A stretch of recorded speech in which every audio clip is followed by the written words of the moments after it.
Constantine the Great, also known as Constantine I, Saint Constantine, was a Roman emperor from 306 to 337 AD. Constantine was the son of Flavius Valerius Constantius, a Roman army officer, and his consort Helena. His father became Caesar, the deputy emperor in the West in 293 AD. Constantine was sent east, where he rose through the ranks to become a military tribune under the emperors Diocletian and Galerius. In 305, Constantius was raised to the rank of Augustus, senior Western emperor, and Constantine was recalled west to campaign under his father in Britannia. Acclaimed as emperor by the army at Eboracum after his father's death in 306 AD, Constantine emerged victorious in a series of civil wars against the emperors Maxentius and Licinius to become sole ruler of both West and East by 324 AD.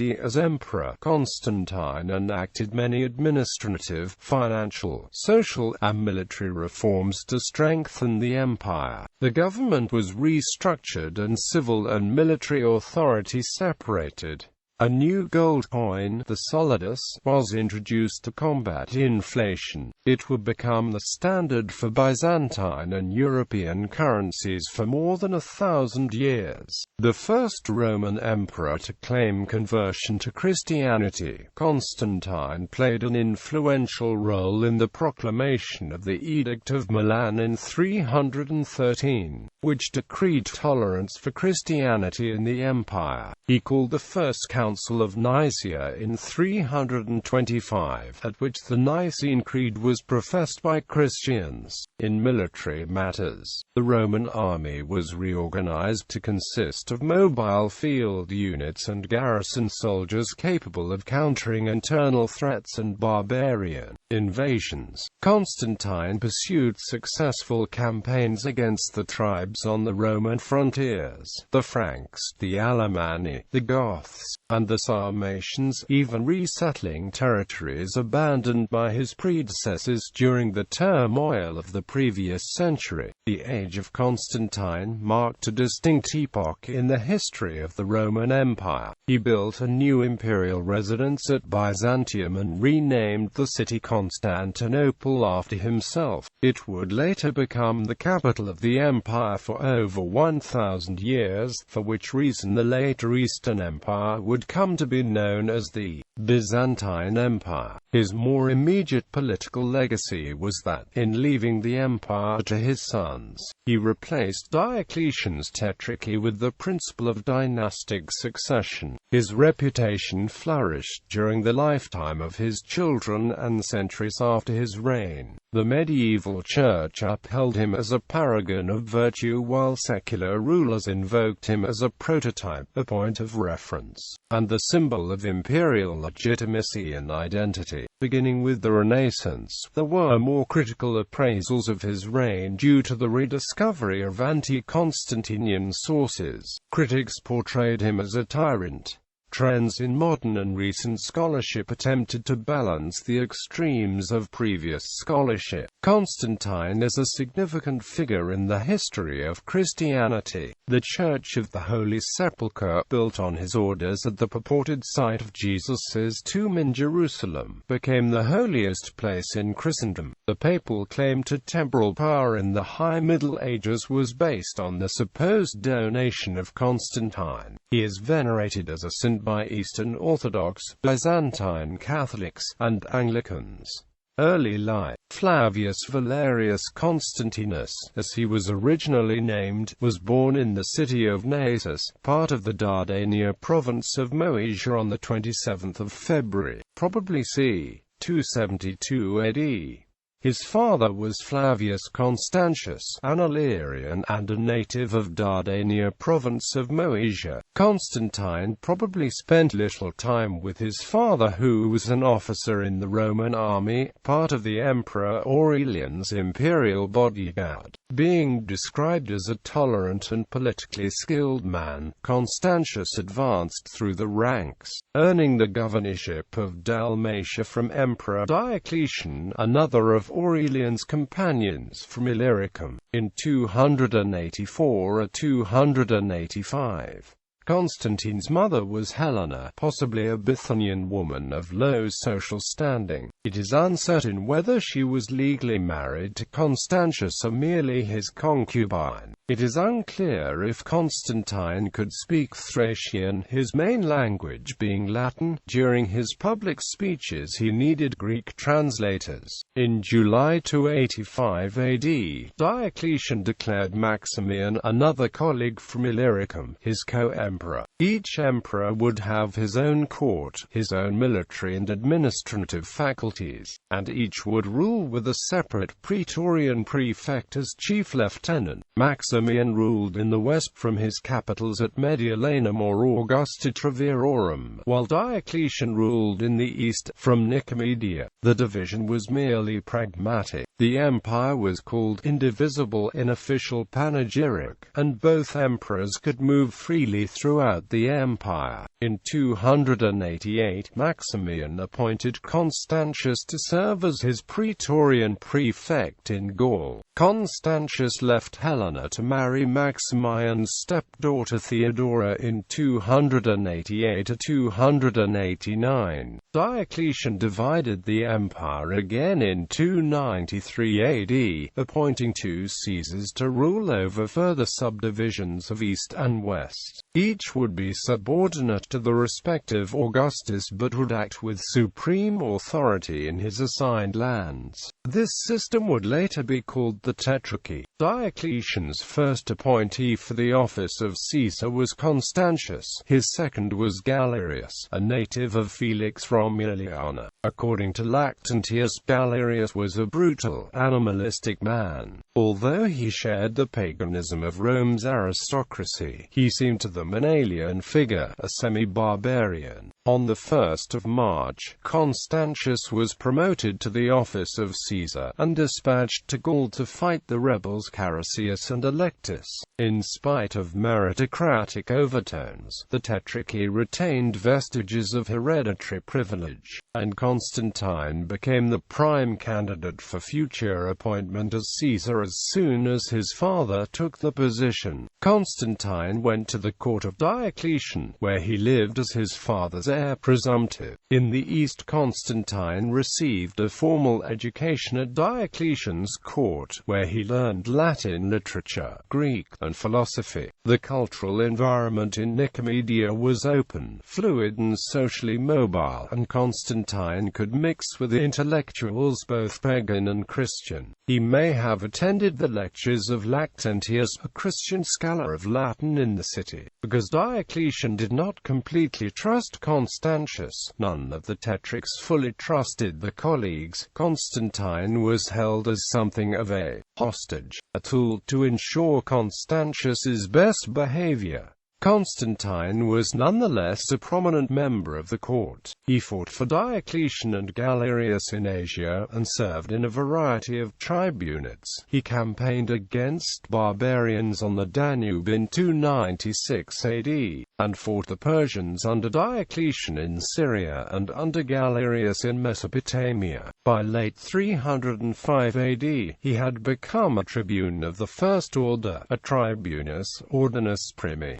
Constantine had returned to Nicomedia from the Eastern Front by the spring of 303 AD, in time to witness the beginnings of Diocletian's great persecution, the most severe persecution of Christians in Roman history. In late 302, Diocletian and Galerius sent a messenger to the oracle of Apollo at Didyma with an inquiry about Christians. Constantine could recall his presence at the palace when the messenger returned. When Diocletian accepted his court's demands for universal persecution, on 23 February 303 AD, Diocletian ordered the destruction of Nicomedia's new church, condemned its scriptures to the flames, and had its treasures seized. In the months that followed, churches and scriptures were destroyed, Christians were deprived of official ranks, and priests were imprisoned. It is unlikely that Constantine Constantine played any role in the persecution. In his later writings he would attempt to present himself as an opponent of Diocletian's sanguinary edicts against the worshippers of God, but nothing indicates that he opposed it effectively at the time. Although no contemporary Christian challenged Constantine for his inaction during the persecutions, it remained a political liability throughout his life. On the 1st of May 305 AD, Diocletian, as a result of a debilitating sickness taken in the winter of 304-305, had announced his resignation. In a parallel ceremony in Milan, Maximian did the same. Lactantius states that Galerius manipulated the weakened Diocletian into resigning, and forced him to accept Galerius's allies in the imperial succession. According to Lactantius, the crowd listening to Diocletian's resignation speech believed, until the very last moment, that Diocletian would choose Constantine and Maxentius as his successors.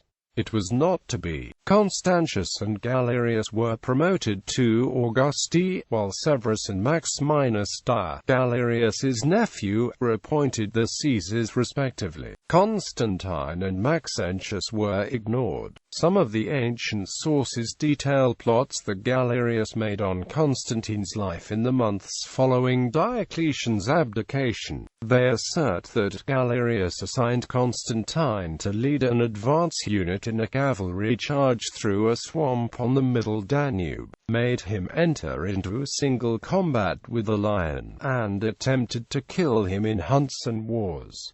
Constantine always emerged victorious. The lion emerged from the contest in a poorer condition than Constantine. Constantine returned to Nicomedia from the Danube with a Sarmatian captive, to drop at Galerius's feet. It is uncertain how much these tales can be trusted. In the West, Constantine recognized the implicit danger in remaining at Galerius's court, where he was held as a virtual hostage. His career depended on being rescued by his father in the West. Constantius was quick to intervene. In the late spring or early summer of 305 AD, Constantius requested leave for his son to help him campaign in Britain. After a long evening of drinking, Galerius granted the request. Constantine's later propaganda describes how he fled the court in the night, before Galerius could change his mind. He rode from post house to post house at high speed, hamstringing every horse in his way. By the time Galerius awoke the following morning, Constantine had fled too far to be caught. Constantine joined his father in Gaul at Bononia before the summer of 305 AD. From Bononia they crossed the Channel to Britain and made the way to Eboracum, capital of the province of Britannia Secunda and home to a large military base. Constantine was able to spend a year in northern Britain at his father's side, campaigning against the Picts beyond Hadrian's Wall in the summer and autumn. Constantius's campaign, like that of Septimius Severus before it, probably advanced far into the north without achieving great success. Constantius had become severely sick over the course of his reign, and died on the 25th of July 306 in Eboracum. Before dying, he declared his support for raising Constantine to the rank of full Augustus. The Alemannic king Crocus, a barbarian taken into service under Constantius, then proclaimed Constantine as Augustus. The troops loyal to Constantius' memory followed him in acclamation. Gaul and Britain quickly accepted his rule. Iberia, which had been in his father's domain for less than a year, rejected it. Constantine sent Galerius an official notice of Constantius's death and his own acclamation. Along with the notice, he included a portrait of himself in the robes of an Augustus. The portrait was wreathed in bay. He requested recognition as heir to his father's throne, and passed off responsibility for his unlawful ascension on his army, claiming they had forced it upon him. Galerius was put into a fury by the message. He almost set the portrait on fire. His advisers calmed him, and argued that outright denial of Constantine's claims would mean certain war. Galerius was compelled to compromise. He granted Constantine the title Caesar rather than Augustus, wishing to make it clear that he alone gave Constantine legitimacy. Galerius personally sent Constantine the emperor's traditional purple robes. Constantine accepted the decision, knowing that it would remove doubts as to his legitimacy. Early rule. Constantine's share of the empire consisted of Britain, Gaul, and Spain. He therefore commanded one of the largest Roman armies, stationed along the important Rhine frontier. After his promotion to emperor, Constantine remained in Britain, driving back the tribes of the Picts and secured his control in the northwestern dioceses. He completed the reconstruction of military bases begun under his father's rule, and ordered the repair of the region's roadways. He soon left for Augusta Treverorum in Gaul, the tetrarchic capital of the northwestern Roman Empire. The Franks, after learning of Constantine's acclamation, invaded Gaul across the Lower Rhine over the winter of 306-307 AD. Constantine drove them back beyond the Rhine and captured two of the kings, Ascaric and Meregasus. The kings and the soldiers were fed to the beasts of Tria's amphitheatre in the adventurous celebrations that followed. Constantine began a major expansion of Trier. He strengthened the circuit wall around the city with military towers and fortified gates, and began building a palace complex in the northeastern part of the city. To the south of his palace, he ordered the construction of a large formal audience hall, and a massive imperial bathhouse. Constantine sponsored many building projects across Gaul during his tenure as Emperor of the West, especially in Augustodunum and Arelate. According to Lactantius, Constantine followed his father in following a tolerant policy towards Christianity. Although not yet a Christian, he probably judged it a more sensible policy than open persecution, and a way to distinguish himself from the great persecutor, Galerius.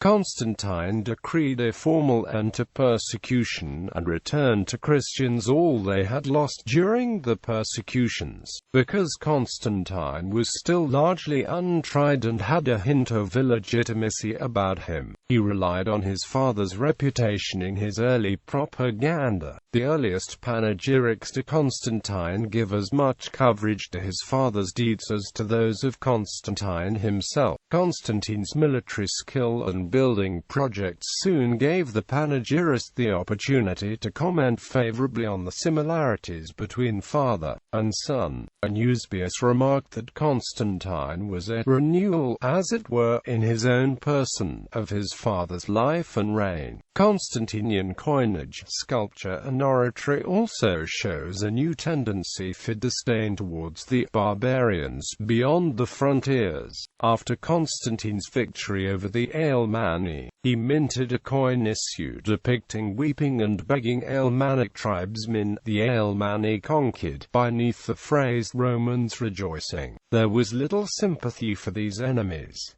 As his panegyrist declared, it is a stupid clemency that spares the conquered foe. Maxentius' rebellion following Galerius's recognition of Constantine as Caesar. Constantine's portrait was brought to Rome, as was customary. Maxentius mocked the portrait's subject as the son of a harlot, and lamented his own powerlessness. Maxentius, envious of Constantine's authority, seized the title of emperor on the 28th of October 306 AD. Galerius refused to recognize him, but failed to unseat him. Galerius sent Severus against Maxentius, but during the campaign, Severus's armies, previously under command of Maxentius' father Maximian, defected, and Severus was seized and imprisoned. Maximian, brought out of retirement by his son's rebellion, left for Gaul to confer with Constantine in late 307 AD.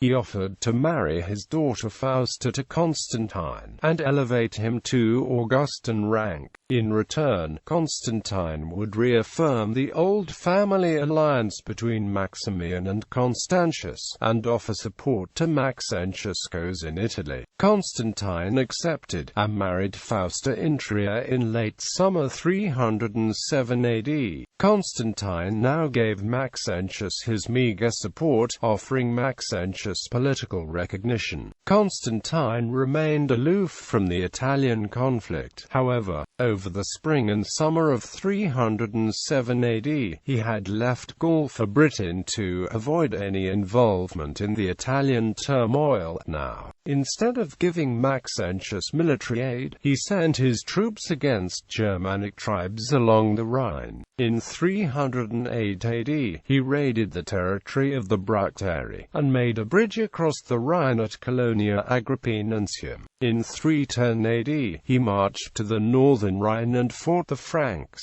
When not campaigning, he toured his lands, advertising his benevolence, and supporting the economy and the arts. His refusal to participate in the war increased his popularity among his people, and strengthened his power base in the west. Maximian returned to Rome in the winter of 307-308 AD, but soon fell out with his son. In early 308 AD, after a failed attempt to usurp Maxentius' title, Maximian returned to Constantine's court. On 11 November 308 AD, Galerius called a general council at the military city of Carnuntum to resolve the instability in the western provinces. In attendance were Diocletian, briefly returned from retirement, Galerius, and Maximian. Maximian was forced to abdicate again, and Constantine was again demoted to Caesar. Licinius, one of Galerius's old military companions, was appointed Augustus in the western regions.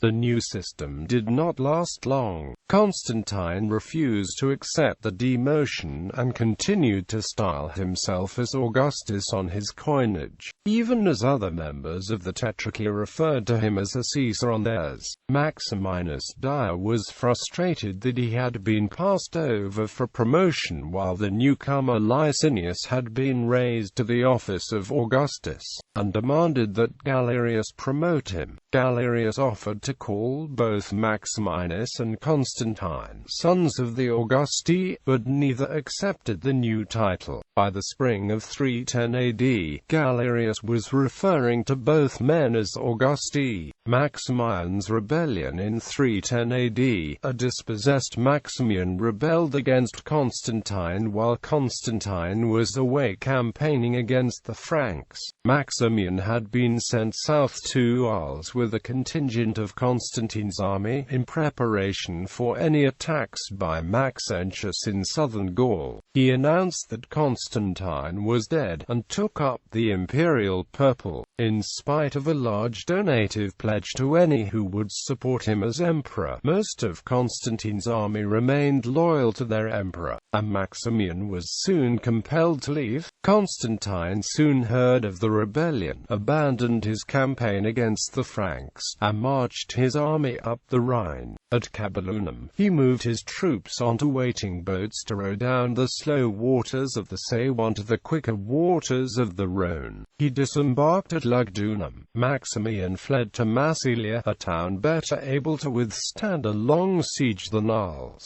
It made little difference, however, as loyal citizens opened the rear gates to Constantine. Maximian was captured and reproved for his crimes. Constantine granted some clemency, but strongly encouraged his suicide. In July 310 AD, Maximian hanged himself. In spite of the earlier rupture in the relations, Maxentius was eager to present himself as his father's devoted son after his death. He began minting coins with his father's deified image, proclaiming his desire to avenge Maximian's death. Constantine initially presented the suicide as an unfortunate family tragedy. By 311 AD, however, he was spreading another version. According to this, after Constantine had pardoned him, Maximian planned to murder Constantine in his sleep. Fausta learned of the plot and warned Constantine, who put a eunuch in his own place in bed. Maximian was apprehended when he killed the eunuch and was offered suicide, which he accepted. Along with using propaganda, Constantine instituted a damnatio memoriae on Maximian, destroying all inscriptions referring to him and eliminating any public work bearing his image. The death of Maximian required a shift in Constantine's public image. He could no longer rely on his connection to the elder emperor Maximian and needed a new source of legitimacy. In a speech delivered in Gaul on the 25th of July 310 AD, the anonymous orator reveals a previously unknown dynastic connection to Claudius II, a 3rd-century emperor famed for defeating the Goths and restoring order to the empire. Breaking away from tetrarchic models, the speech emphasizes Constantine's ancestral prerogative to rule, rather than principles of imperial equality. The new ideology expressed in the speech made Galerius and Maximian irrelevant to Constantine's right to rule. Indeed, the orator emphasizes ancestry to the exclusion of all other factors. No chance agreement of men, nor some unexpected consequence of favor, made you emperor, the orator declares to Constantine. The oration also moves away from the religious ideology of the Tetrarchy, with its focus on twin dynasties of Jupiter and Hercules. Instead, the orator proclaims that Constantine experienced a divine vision of Apollo and victory, granting him laurel wreaths of health and a long reign. In the likeness of Apollo, Constantine recognized himself as the saving figure to whom would be granted rule of the whole world, as the poet Virgil had once foretold. The oration's religious shift is paralleled by a similar shift in Constantine's coinage. In his early reign, the coinage of Constantine advertised Mars as his patron. From 310 AD on, Mars was replaced by Sol Invictus, a god conventionally identified with Apollo. There is little reason to believe that either the dynastic connection of the divine vision or anything other than fiction, but the proclamation strengthened Constantine's claims to legitimacy and increased his popularity among the citizens of Gaul.